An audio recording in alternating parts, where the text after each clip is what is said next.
You're calm until someone says that thing. A tone, a look, a passing comment.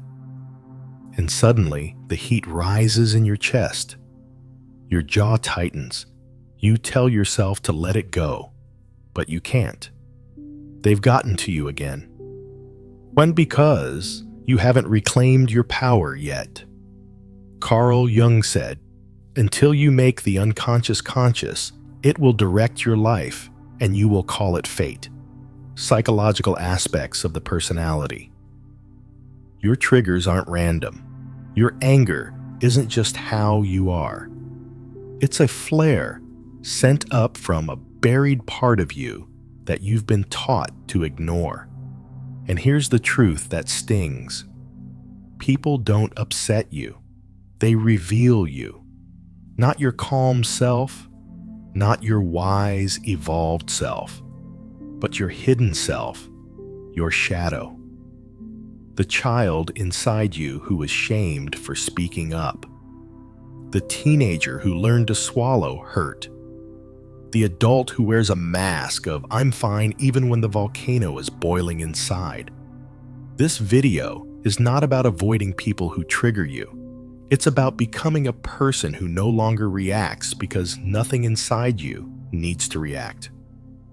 You'll learn Jungian tools that dismantle emotional manipulation, transmute criticism into clarity, and transform reactive rage into radiant calm.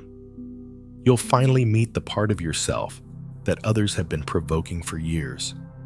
Comment 1. If you've ever hurt someone with your anger. Comment 2.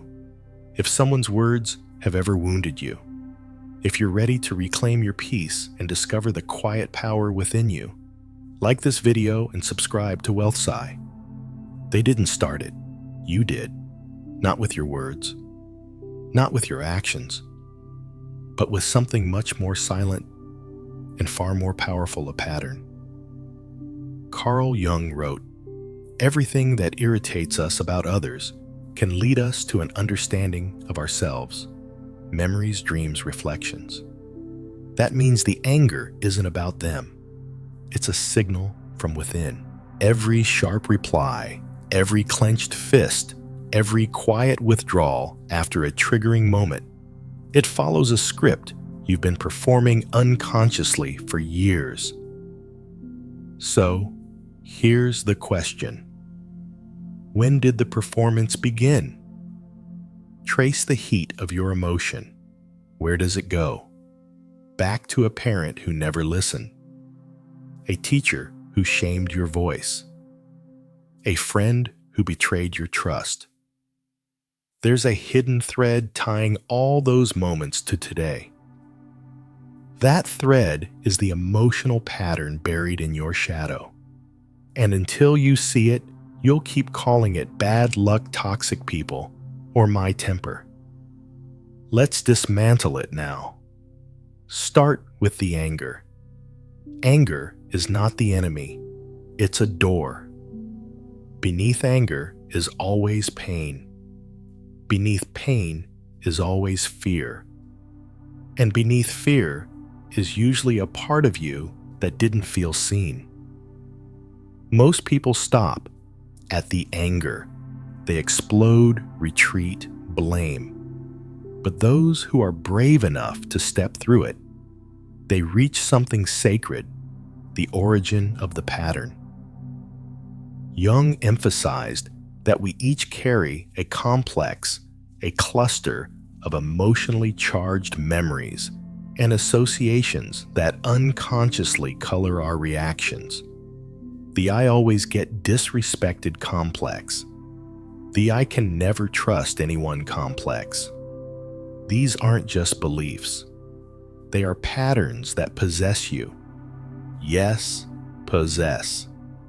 In Jungian psychology, a complex can hijack your personality. You think it's you reacting, but it's not. It's the wound in you shouting for attention. So, here's your first step toward becoming unshakable. Spot the complex. When you feel a disproportionate emotional response, an outburst, shutdown, or internal storm, ask yourself, who am I really responding to right now? Is it the person in front of you? Or is it a ghost from your past? A memory cloaked in someone else's face? This is how you break the cycle. Next, let's expose the pattern structure. It always follows 3 moves. Stimulus. Someone says or does something that scratches the wound. Interpretation. Your unconscious makes meaning of it based on the past. Reaction. You respond emotionally, often explosively or passively. The error lies in step 2. Interpretation. That's the moment when your mind turns. She criticized my idea into I'm never good enough. Or he didn't call back into I'm not lovable. But those aren't truths. They're echoes. And here's the silent tragedy. The longer you let others' behavior define your inner world, the more you abandon your authentic self. Ask yourself, how long will you betray yourself just to reenact a pattern you didn't choose? You are not here to play out your childhood in every relationship. You are here to wake up. To do that, you must observe yourself in the moment of fire. When someone triggers, you don't respond. Reflect. Ask, what belief just got activated? Whose voice am I hearing in my head? Is this about now or then? Jung called this process active imagination, engaging consciously with your inner world as if it were alive. Because it is. Your shadow isn't a theory. It's a part of you that has waited for decades to be seen, heard, and healed. That's why some criticisms hurt more than others. That's why some people just get under your skin. They're unconsciously speaking to a part of you that hasn't been integrated. But you are not at their mercy. Once you recognize the pattern, you gain a moment of power, the chance to choose a different response. Imagine this: someone mocks you. Instead of reacting, you pause. You feel the old wound stir, but this time you see it. You name it, and you decide, I don't need to defend the wound anymore. I need to heal it. That's the beginning of mastery, because the truly powerful aren't unbothered because they're cold. They're unbothered because they've done the work. If this realization stung a little, that's good. It means you're waking up. Comment, I see the pattern below, to claim this insight and to help others do the same. And now that you've spotted the pattern, it's time to dismantle it from the inside. Because beneath every reaction lies a belief, and beliefs can be transformed. There's a pause. Not long, barely 3 seconds. But inside that pause, an entire world exists. In that brief space between stimulus and response, you hold the key to your freedom. Most people never see it. They go from trigger to explosion without noticing the moment in between. But that tiny gap is where transformation happens. As Viktor Frankl, a student of Jung's school of thought, once said, between stimulus and response, there is a space. In that space is our power to choose our response. In our response lies our growth and our freedom. This is the heart of Jungian emotional mastery, becoming conscious of the unconscious. Let's break it down. You get triggered. Something inside you wants to erupt. But before you speak, move, or react, you do something radical. You stop. You breathe. You ask, what is this really about? This is not suppression. This is not denial. This is sovereignty. You're stepping out of the script and choosing your line. Why does this matter? Because if you don't control your emotional response, someone else will. They will push the button and your shadow will dance. You'll think it's you making the choice, but you're just reenacting an old scene written by an older pain. Here's what Jung knew that most never learn.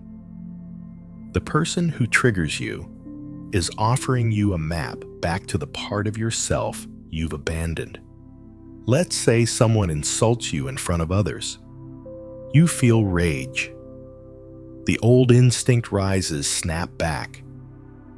Defend yourself, storm away. Instead, pause. Ask yourself, what exactly am I reacting to?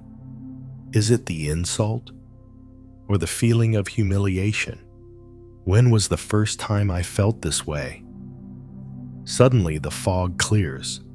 It's not about this person. It's about being laughed at as a child. It's about the shame you swallowed at 13.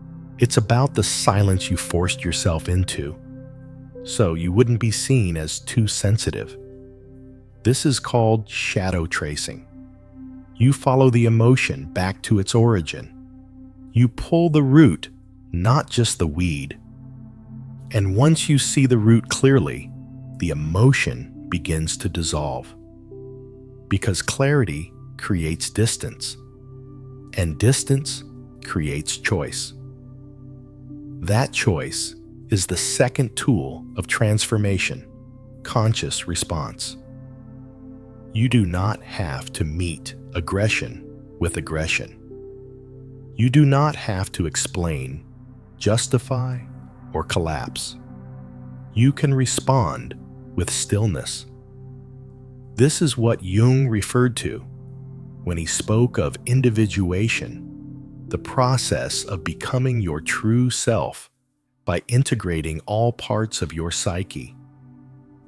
Not just the nice parts, not just the rational, but the angry parts, the hurt parts, the parts that want to scream.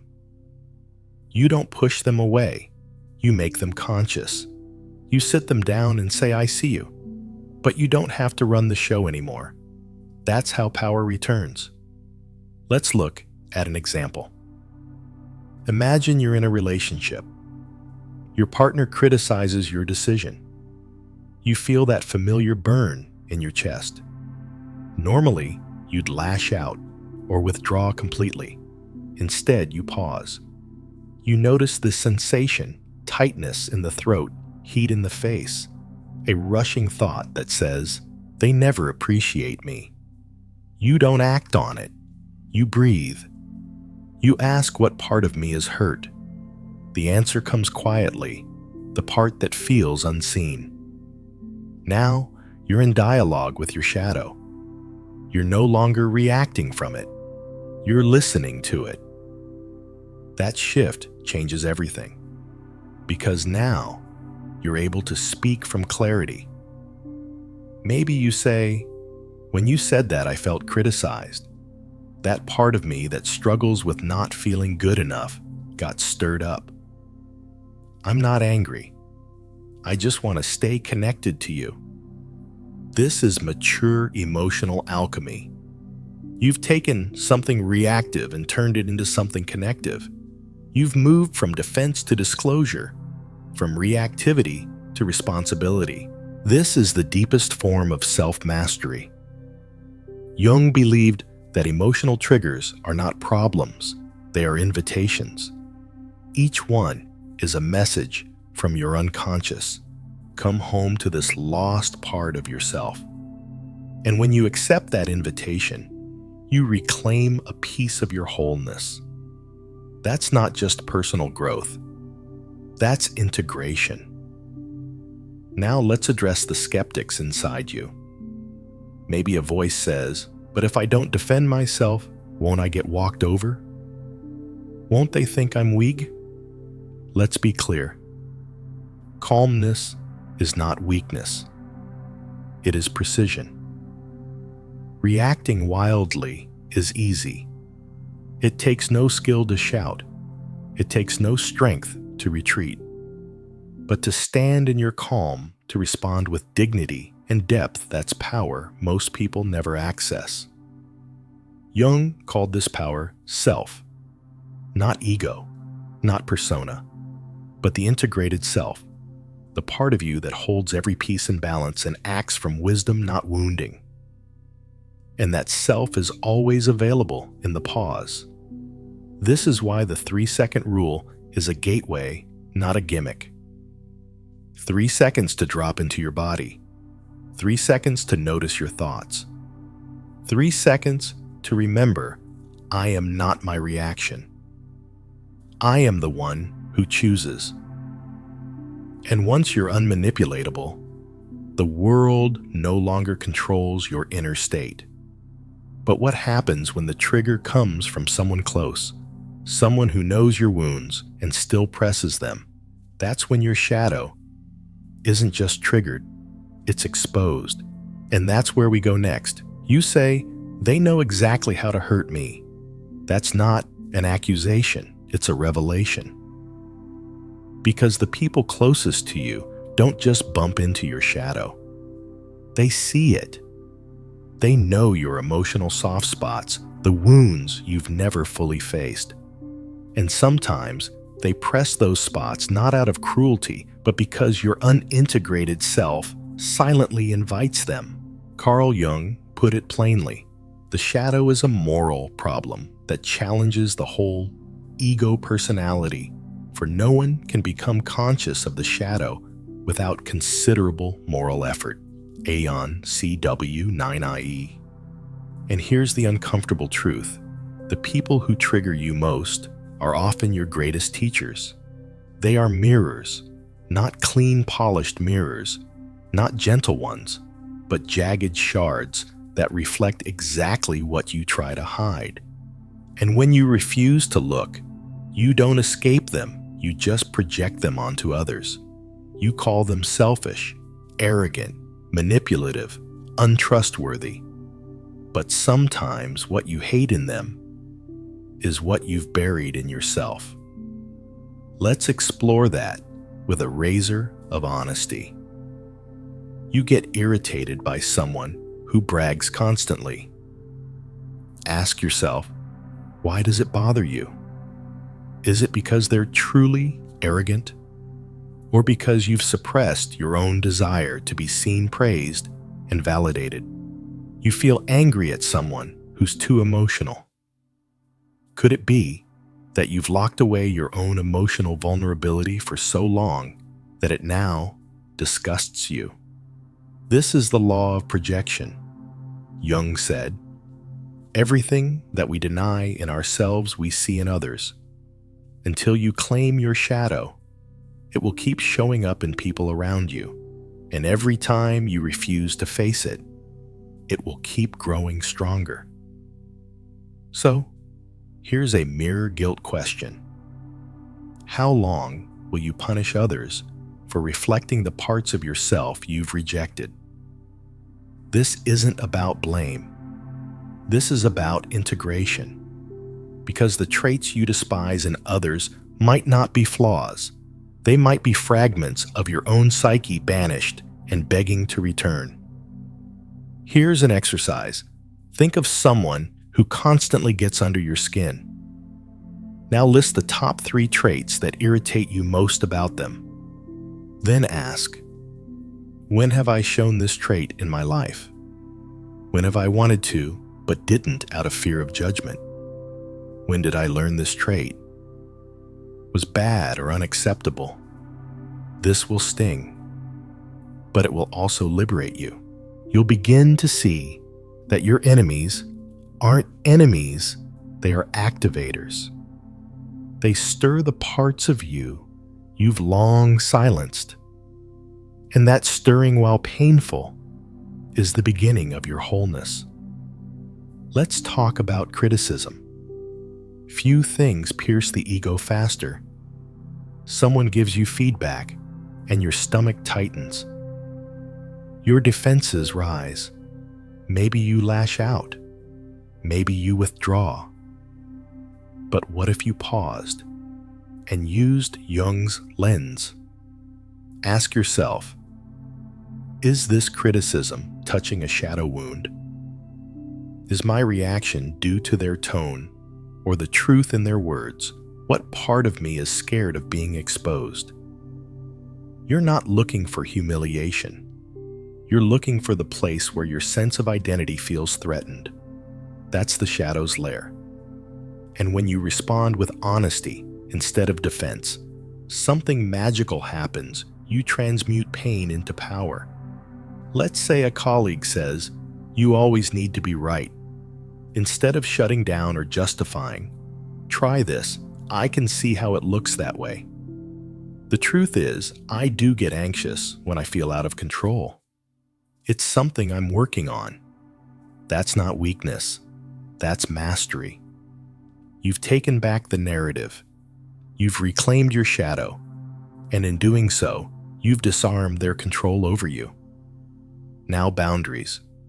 When you begin integrating your shadow, you'll notice a shift. You stop tolerating relationships that thrive on your self-abandonment. You stop overgiving to avoid guilt. You stop softening your truth to make others comfortable.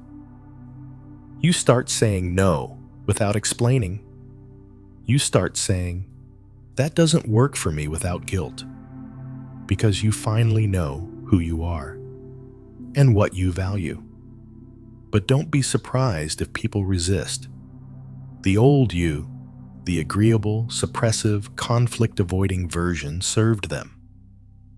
The new you, the one who sets boundaries and speaks clearly, that disrupts the dynamic. Let them be disrupted. Let them walk away if they must, because the people who truly see you, shadow and all, will stay. And those who needed you to be unconscious to love you were never really loving you. Jung once said, "The privilege of a lifetime is to become who you truly are, the undiscovered self." And becoming who you truly are requires walking through your own emotional battlefield and choosing not to run from the explosions. You're not fragile, you're forged. But be aware, the more you integrate your shadow, the more subtle it becomes. Your triggers won't scream anymore. They'll whisper.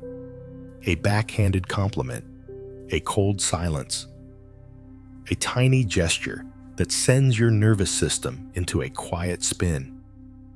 That's your next level of mastery, learning to listen to the whispers before they become shouts.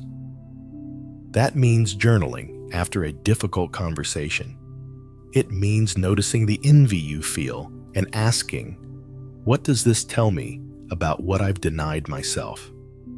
It means allowing your discomfort to speak instead of silencing it with productivity or positivity. Because integration is not a weekend retreat. It's a lifestyle of radical honesty. And every time you choose reflection over reaction, you evolve. You become someone who is no longer afraid of discomfort. You become someone who cannot be provoked into forgetting who they are. You become someone who sees their enemies not as threats, but as sacred mirrors reflecting the next piece of the self to be claimed. If you're feeling this comment, "I see my shadow," and let the Wealth Side community know you're walking the path of emotional mastery. And once you stop fearing your shadow, something incredible happens. You stop fearing others too. That's when your power becomes untouchable. But how do you protect that peace in a chaotic world? How do you hold on to it When life refuses to cooperate, that's the next shift, and it changes everything. You've faced the mirror. You've seen your shadow. Now the real test begins not in silence, but in noise. Not in solitude, but in conflict. Because life doesn't wait for you to heal. It keeps pushing. It keeps provoking. And if you're not grounded, you'll slip right back into reaction. So, how do you protect your peace? One word: boundaries. But not the kind you've been taught. Rigid walls, cold exits, burned bridges. Jungian boundaries are different. They're not weapons. They're energetic filters. Imagine your psyche as a garden. Without a fence, anyone can trample your soil, pluck your fruit, or dump their trash. A boundary doesn't mean you hate your neighbors. It means you respect your garden.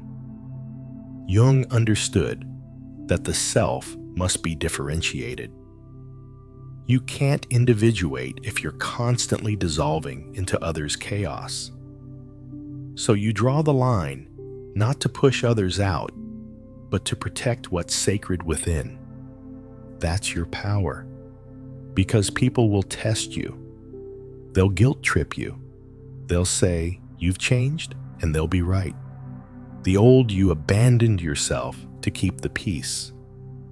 The new you keeps the peace by honoring yourself. So here's your script, I hear you. But I don't accept that tone. I'm not available for that kind of energy. This doesn't feel respectful, so I'm stepping back. Short, clear, calm. No explaining. No defending. That's a silent power move. You don't fight chaos, you exit it. And every time you uphold a boundary, you tell your shadow, "I've got you." You're reparenting the parts of you that once tolerated too much just to be loved. But boundaries aren't just about others, they're about you. What you consume, what you allow, what thoughts you entertain, what behaviors you permit from yourself. Set a boundary with your phone, with gossip, with overthinking, with compulsive people-pleasing. Because freedom isn't found in avoiding triggers, it's found in training your system not to be hijacked by them. Here's a powerful practice, the 3-second anchor. When tension arises, inhale slowly. Feel your feet on the ground. Say internally, "I choose peace." Do this enough times and your nervous system begins to rewrite itself. You're no longer a puppet of your past, you're a sculptor of your present. This is emotional sovereignty. You can walk into a storm and stay dry. Not because you fight the weather, but because you've built shelter within. But what about the ones who don't respect your boundaries? Walk away. Not out of anger, but out of self-respect. As Jung wrote in The Archetypes and the Collective Unconscious, one does not become enlightened by imagining figures of light, but by making the darkness conscious.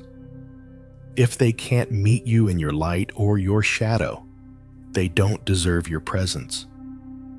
Your job isn't to make others comfortable. Your job is to stay connected to your center. And from that center, you can respond, not react.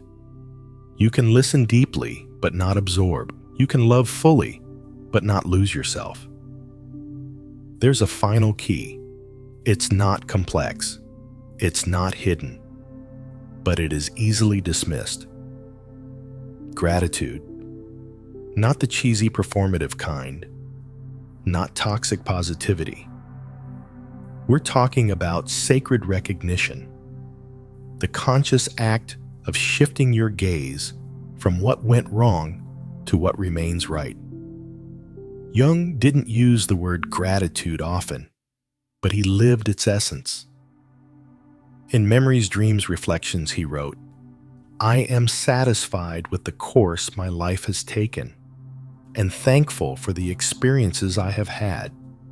That's not complacency, that's power. Because the moment you choose gratitude, even when things are hard, you rewire your relationship with reality. You stop chasing peace, you become it." Here's how it works. When someone triggers you and you pause, what do you focus on? Their flaw, your anger, or the opportunity?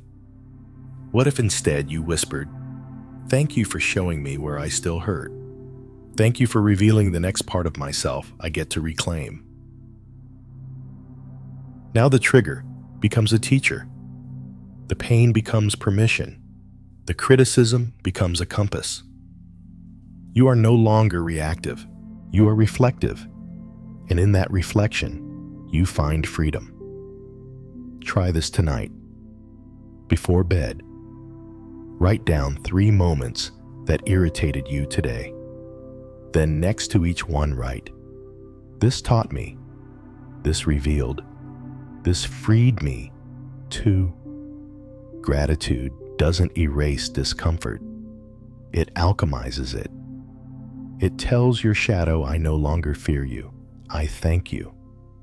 That's the final shift. And it's the most liberating of all. You've met your shadow. You've reclaimed your pause. You've built your boundaries. You've shifted into power, but this is only the beginning.